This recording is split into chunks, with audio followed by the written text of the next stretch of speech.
Hello.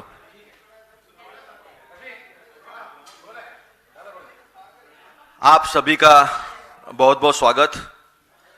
आज एक बहुत महत्वपूर्ण विषय पर आपसे चर्चा करने के लिए मैं यहां उपस्थित हूं। आपने देखा होगा बड़े गाजे बाजे के साथ महाराष्ट्र के मुख्यमंत्री, ऑफिसर्स, उनका खुद का पर्सनल स्टाफ, ये सारे लेकर दावोस गए और दावोस जाकर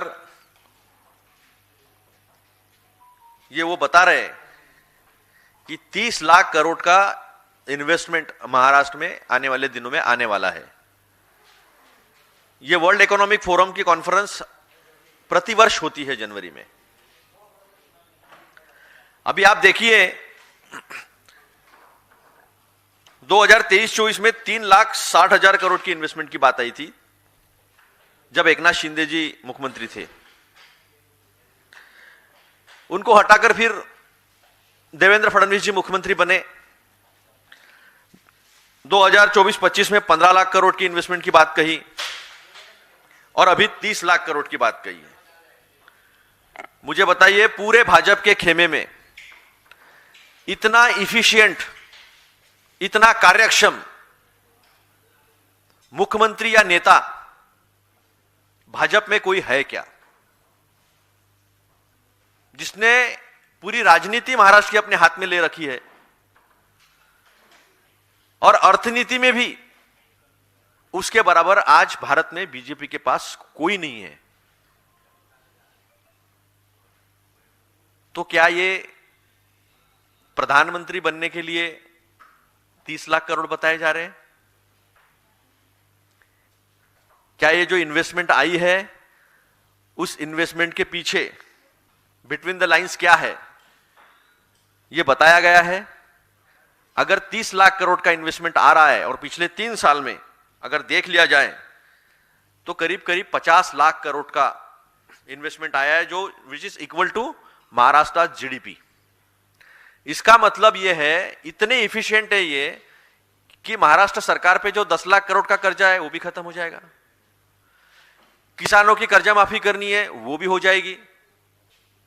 और हमारी जो लाड़की बहना है, आप क्या लाडली कहते हैं, मराठी में लाड़की बहन कहते हैं, तो लाडली बहना जो है उसको भी 2100 रुपए दे देंगे। ये तो बताओ ना, योगी जी है इतने एफिशिएंट, मोदी जी है इतने एफिशिएंट, और बाकी के मुख्यमंत्री के नाम तो जो राजनीति में है एक्टिव उनको भी पता नहीं क्या नाम है। तो हमारे देवेंद्र कितने इफेक्टिव है, जो उन्होंने बताया है उस पर से आप समझ सकते हो। लेकिन कुछ सवाल कांग्रेस के हैं इसमें। अभी तक जो आपने एमओयूज किए हैं, एमओयूज है ये, मेमोरेंडम ऑफ अंडरस्टैंडिंग एक कागज का होता है, ऑफर लेटर होती है, तो कितने एमओयूज जो है वो कन्वर्ट होकर प्रोडक्शन शुरू हुआ है? आपने जितने रोजगार निर्माण की बात कही थी, कितने रोजगार निर्माण हुए हैं और कितने लोगों को आपने लैंड पार्सल दिया है? हमारा चौथा और अहम सवाल है जो मैं आपके माध्यम से उन्हें पूछना चाहूंगा कि कितनी कंपनीज जिनके साथ आपने एमओयू किया है लिस्टेड है, रजिस्टर्ड है? मेरी जानकारी यह है 70 से 80% इसमें की कंपनीज जो है वो लिस्टेड नहीं है। कुछ उदाहरण देना चाहूंगा मैं। एक नमन बिल्डर है, उन्होंने $15 बिलियन यानी 1500 करोड़ का एमओयू किया है। उनका नाम है हर्ष शाह। कैपेसिटी नहीं है उनकी, कैसे इंप्लीमेंट होगा? सौरभ बोरा है, उनका वर्थ है 4,500 करोड़ और उन्होंने एमओयू किया है 45,000 करोड़ का। भूलना मत, 45,000 करोड़ का किया है। अभी हमारे एक महाराष्ट्र के एक नासा से आए थे, काफी उनका नाम हुआ था। महाराष्ट्र के मेरे जो पत्रकार बंधु है वो जरूर उनको जानते होंगे। दराडे, बाळासाहेब दराडे नाम है उनका। वो मिल जाएंगे आपको मंत्रालय के इर्द गिर्द, महाराष्ट्र के। उन्होंने 20,000 करोड़ का कोल गैसिफिकेशन का एमओयू किया था मेरे ही विदर्भ में, चंद्रपुर जिले में, भद्रावती में। उसका क्या हुआ? मानगांव, कोंकण, यहां 2,500 एकड़ जमीन दीघी पोर्ट में है, वो अब तक बेच नहीं पाए। मेरे विदर्भ में 1,000 एकड़ का टेक्सटाइल पार्क, जो फ्लैगशिप प्रोजेक्ट है देवेंद्र फडणवीस जी का, वो 3 साल में कुछ नहीं कर पाए हैं। तो मेरा 5वां सवाल यह है कि क्या महाराष्ट्र के एमआईडीसी के पास, सिडको के पास और एमएमआरडीए के पास कितनी जमीन उपलब्ध है? महाराष्ट्र में उनकी खुद का नागपुर शहर स्मार्ट सिटी के प्रोजेक्ट में है, और मेरे सौभाग्य से मेरे घर के पास ही बन रही है वो स्मार्ट सिटी। अब मैं ढूंढ के परेशान हूं पिछले 10 साल से। आप चाहो तो आप आइए, मैं टाइगर सफारी भी ले जाऊंगा आपको वहां से। 6 सैंक्चुरीज है, शेर भी दिखा दूंगा। स्मार्ट सिटी दिखी तो सबको सफारी फ्री। वैसे तो हिंदुस्तान में कई स्मार्ट सिटी दिखाई नहीं देंगी। कंसेशन देने के नाम पर इलेक्ट्रिसिटी कंसेशन में ड्यूटी फ्री करते हैं सिर्फ। सबसे ज्यादा इलेक्ट्रिक टैरिफ वाला स्टेट महाराष्ट्र बनाकर रखा है, 16 रुपए तक है। आप देखिए, तमिलनाडु देखिए, आंध्र प्रदेश देखिए, कहीं पर भी कुछ नहीं है। तो यह सवाल है कि क्या आपके पास जमीन है? आपने जितने कॉन्ट्रैक्ट किए हैं उसमें लिस्टेड कंपनीज कितनी है? कितनों को आज तक अपने लैंड दी है, प्रोडक्शन शुरू हुआ है, कितने रोजगार निर्माण हुए हैं?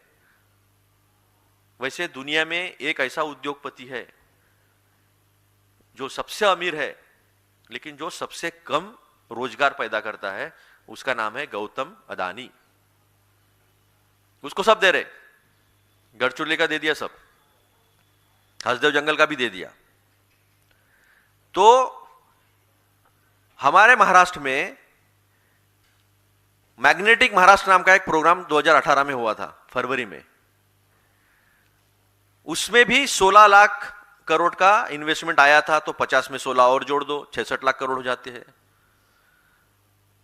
8 लाख रोजगार निर्माण होने वाला था। अकेले पूना में 32 लाख किसानों के बच्चे public service commission, Maharashtra public service commission और वो बाकी एग्जाम्स जो है उसकी तैयारी कर रहे हैं। हर साल कोई ना कोई मोर्चा वो लोग करते हैं, रोजगार क्यों पैदा नहीं हो पाया है? तो ये झूठ क्यों? हमारे दावोस में जाने के खिलाफ नहीं है हम। उद्योग लाना चाहिए, बिल्कुल लाना चाहिए, लेकिन ये झूठ फरेब क्यों परोसा जाता है और ये झूठ क्यों बोला जाता है? और 2 साल में 3 लाख करोड़ से आप 30 लाख करोड़ तक पहुंच गए, तो वो दिखता क्यों नहीं है जमीन पर? मैग्नेटिक महाराष्ट्र का क्या हुआ? उसमें जो प्रोजेक्ट आए हैं उनको लैंड पार्सल मिला क्या? उन्होंने प्रोडक्शन शुरू किया क्या? तो इसका सवाल जो है वो कुछ भी नहीं है। मेरे पास ऐसे बहुत उदाहरण है। मेरे पास ये चार्ट है, इस चार्ट में आप देखोगे तो अभी तक जमीन नहीं मिली है।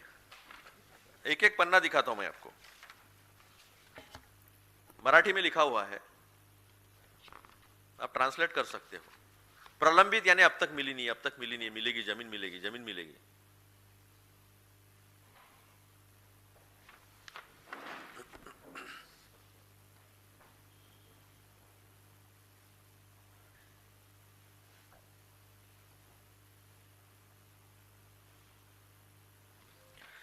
तो ये सब जो झूठ परोसा जा रहा है, क्या इनसे बड़ा प्रधानमंत्री के लायक कोई कैंडिडेट हो सकता है? और अगर ये 30 इतनी 66 लाख करोड़ की अगर 4-5 साल में इन्वेस्टमेंट आई है, तो लाडली बहना को 2100 मिलना चाहिए, किसानों की कर्जा माफी होनी चाहिए। 10 लाख करोड़ का जो कर्जा है महाराष्ट्र पर, वो कर्जा नहीं होना चाहिए। तो जो 5-6 सवाल आपके माध्यम से मैंने उपस्थित किए हैं, मैं चाहूंगा कि वो इसका जवाब दें। और कितनी कंपनी सही में बाकी देशों से आई है, कितने कंपनियों के एमडीज डायरेक्टर्स हमारे महाराष्ट्र के ही है या बाहर के है? कितनी कंपनी लिस्टेड है? हमारे हिसाब से 70 से 80% कंपनीज लिस्टेड नहीं है। मैग्नेटिक महाराष्ट्र का क्या हुआ? और उसके बाद मैग्नेटिक महाराष्ट्र क्यों हुआ नहीं? क्या ऐसा है कि वाइब्रेंट गुजरात जब तक नहीं होगा तब तक मैग्नेटिक महाराष्ट्र नहीं होना चाहिए? यह दबाव है और इसलिए नहीं हो पा रहा है? यह हमारे कुछ सवाल है। आपके सवाल मराठी नंतर, मराठी उधर करेंगे, महाराष्ट्र सदन में। नहीं नहीं नहीं, यहां पर वो एआईसीसी में मराठी में प्रेस नहीं हो सकती। आपके सवाल?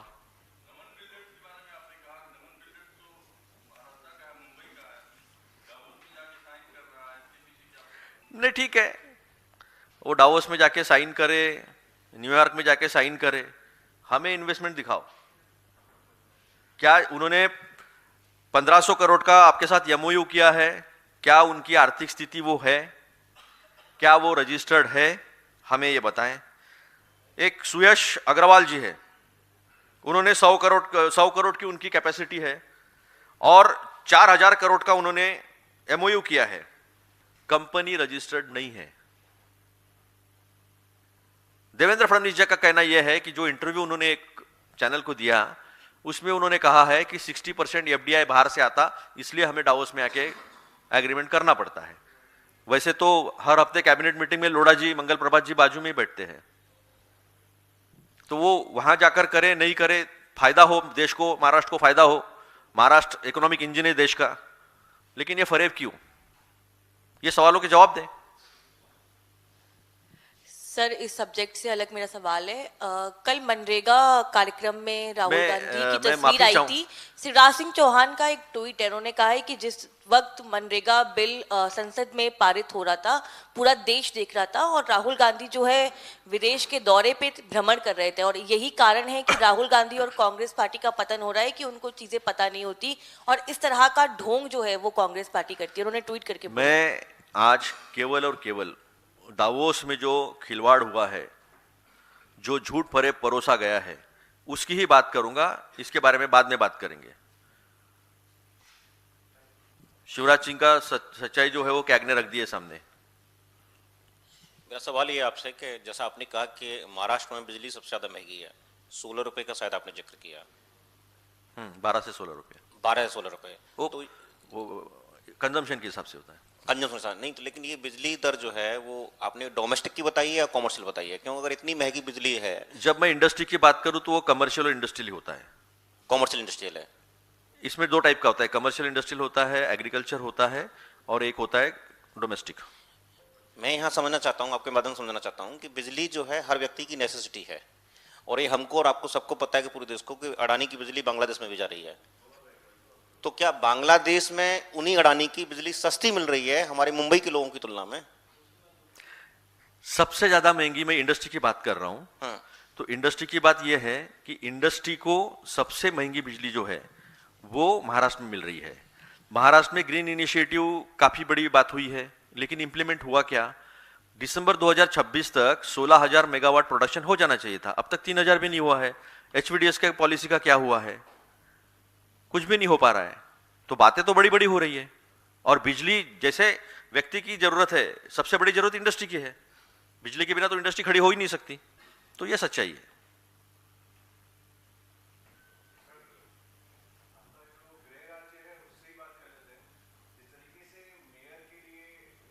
मैं माफी चाहूंगा भाई साहब, ये जो है सवाल, ये मैं दावोस के बाहर नहीं जाना चाहता हूं, क्योंकि ये देश में जो बेरोजगारी बेतहाशा बढ़ी है और जो इंडस्ट्री के नाम पे आज पूरे भारतवर्ष में एक साल में केवल 8,000 करोड़ का इन्वेस्टमेंट आया है, और मेरे महाराष्ट्र में 30 लाख करोड़ के एमओयू की बात हो रही है।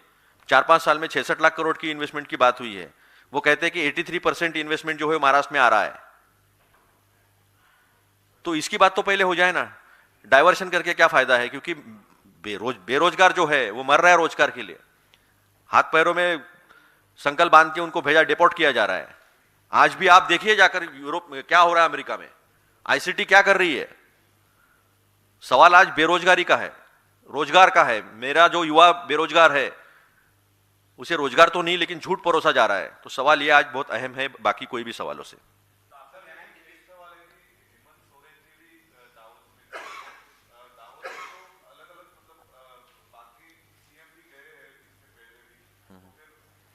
देखो, लाइफ साइंसेस की पॉलिसी जाके तेलंगाना गवर्नमेंट वहां डिक्लेयर करती है। तेलंगाना गवर्नमेंट वहां पर जाकर कॉरिडोर्स बनाती है आउटर रिंग रोड और रीजनल रिंग रोड के बीच में। वहां पर मैन्युफैक्चरिंग हब होगा, एमएसएमई का हब होगा, उसके बाद एग्रो प्रोसेसिंग इंडस्ट्रीज होगी। एआई की पॉलिसी वहां जाके डिक्लेयर करते हैं और एआई को और लाइफ साइंसेस को, थेरापेटिक्स और अलग अलग फार्मास्यूटिकल्स में जो है वो दुनिया का हब बनाना चाहते हैं, वो पॉलिसीज वहां बताते हैं। मुझे बताओ क्या तेलंगाना के हमारे चीफ मिनिस्टर रेवंत रेड्डी जी ने कुछ ऐसा गलत बताया है? कर्नाटक वाले भी गए, तमिलनाडु वाले भी गए, करीब करीब 10 स्टेट जो है वो गए हैं, लेकिन सबने वहां अपनी पॉलिसीज, हम क्या दे सकते हैं दुनिया को, इन्वेस्टमेंट क्यों आना चाहिए, इसकी बात की है। लेकिन ये जो इन्वेस्टमेंट की बात हुई है ये फरेब है ना। कोल गैसिफिकेशन का प्लांट क्यों नहीं लगा अब तक? कौन सा प्लांट लगा है? मेरे यहां किसानों की जमीन 1.25 करोड़ 1.5 करोड़ एकड़ की जमीन 25,000 में इनको दी है रामदेव बाबा जी को, अब तक वो प्लांट शुरू नहीं हुआ है। फैक्ट है, नागपुर के मिहान में। तो आपके पास लैंड कितनी है, आपने लैंड कितनी दी है, कितना प्रोडक्शन शुरू हुआ है, सवाल यह है। आप देखिए तेलंगाना ने वहां पर जाकर क्या बात किया है। पॉलिसी रखी है उन्होंने रखा है कि ये हमारे जोन्स होंगे, हम ये देंगे। छोटी इकोनॉमी है महाराष्ट्र के सामने, उनका जीडीपी 3.5 लाख करोड़ का है, हमारा जीडीपी 50 लाख करोड़ का है, लेकिन उन्होंने पॉलिसी दी है। हमारे पुणे से उद्योग जा रहे हैं बाहर वापस।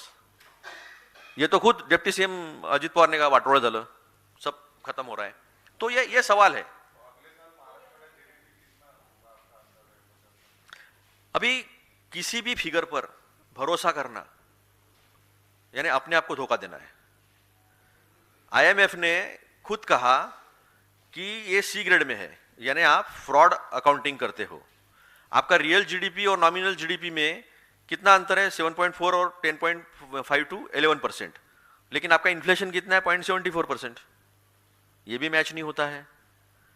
आपका कोर सेक्टर केवल 3.7% से ग्रो कर रहा है, आपके यहाँ प्राइवेट इन्वेस्टमेंट नहीं आ रही है, लेकिन इकोनॉमी 7.4% से ग्रो कर रही है। कैसे भरोसा करोगे? तो आप मुझे जो पूछ रहे हो वो जमाना गया कि आंकड़े मिलते थे, चर्चा होती थी, मीडिया दिन भर। अगर 91 रुपये हुआ है, 58 रुपये में अगर हम आईसीयू में थे तो 91 रुपये में तो घाट पे पहुंच गए हम। तो हम तब चर्चा करेंगे जब एक आध बैंक डूब जाएगी। तो सवाल इकोनॉमी को लेकर बहुत गंभीर है, सवाल रोजगार पैदा करने पर बहुत गंभीर है, और आप चिढ़ा रहे हो युवाओं को, बेरोजगार युवाओं को। इतना कुछ हो रहा है और सामने कुछ दिख नहीं रहा होते हुए। गवर्नमेंट जॉब्स नहीं निकल रहे, बेतहाशा फ्रॉड हो रहे, और रोजगार कुछ नहीं आ रहा है, और दावोस में जाके आप 30 लाख करोड़ की धौस दे रहे हो। तो इनसे एफिशिएंट कोई प्राइम है क्या? प्राइम मिनिस्टर लग के लायक कैंडिडेट देवेंद्र फडणवीस से देखिए आप।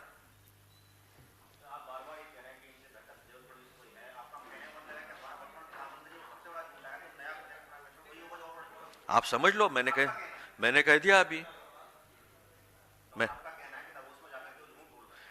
देखिए, इस देश में एक मुख्यमंत्री है योगी जी, उन्होंने कहा मणिकर्णिका घाट में एआई का झूठ बता रहे। कल हमारे महाराष्ट्र के लोग पहुंच गए, धनगर समाज के, वहां नाव से पहुंच गए और दिखा दिया, उन्होंने लाइव कर दिया। Thank you. He was in Kerala today and he has attacked the Congress party saying that it should be named as MMC, which is Muslim League Maoist Party. What's your response to that? See, I will stick to Davos only. I will stick to investment thing only. नहीं ठीक है, it's fine. It's fine. उन्होंने महाराष्ट्र में MIM के साथ गठबंधन किया है, वो पूछ लेना उनको।